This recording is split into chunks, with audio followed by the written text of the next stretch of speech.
Mga kaabante, para sa ating out of town, sa Catanduanes matatagpuan ang Binurong Point.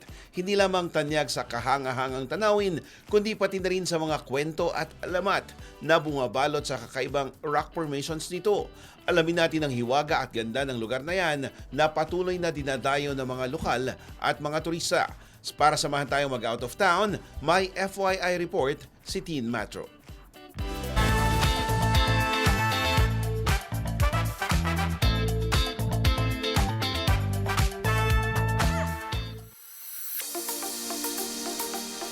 Patuloy na dinadayo ng mga turista ang Binurong Point, isang kilalang destinasyon sa bayan ng Bara sa lalawigan ng Catanduanes dahil sa kakaibang tanawin at likas na kagandahan nito. Tampok sa Binurong Point ang malawak na rolling hills na kahawig ng tanawin sa Batanes, matatarik na bangin at malinaw na bughaw na karagatan na humahampas sa baybayin. Isa ito sa pinakapopular na lugar para sa sunrise viewing, kung saan nasasaksihan ng mga bisita ang kahangahangang pagsikat ng araw mula sa silangan, isang karanasang itinuturing na picture perfect ng marami. Bukod sa scenic views, nag-aalok din ang lugar ng trekking experience na tumatagal ng 30 minuto hanggang 1 oras depende sa bilis ng pag-akyat. Sa paglalakbay na ito, nasusubok ang pisikal na kakayahan ng mga turista habang tinatamasa ang sariwang hangin at tahimik na kapaligiran. Ayon sa mga lokal, dati lamang itong simpleng lugar na dinarayo ng mga mangingisda. Ngunit sa paglipas ng panahon at pag-usbong ng social media, naging isa ito sa pangunahing ecotourism sites ng Catanduanes. Dahil dito, nagkaroon ng dagdag na kabuhayan ng mga residente bilang tour guides at tagapangalaga ng lugar. Mahigpit ding ipinatutupad ang mga patakaran upang mapanatili ang kalinisan at kayusan ng Binurong Point. Layunin ng lokal na pamahalaan na mapangalagaan ang likas na yaman na ito upang patuloy na mapakinabangan ng susunod na henerasyon.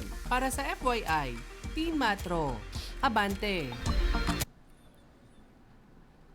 Manatiling nakatutok sa Abante. Sundan kami sa aming mga social media accounts at huwag kalimutang mag-subscribe sa aming YouTube channel DWAR Abante Radio para sa mga eksklusibong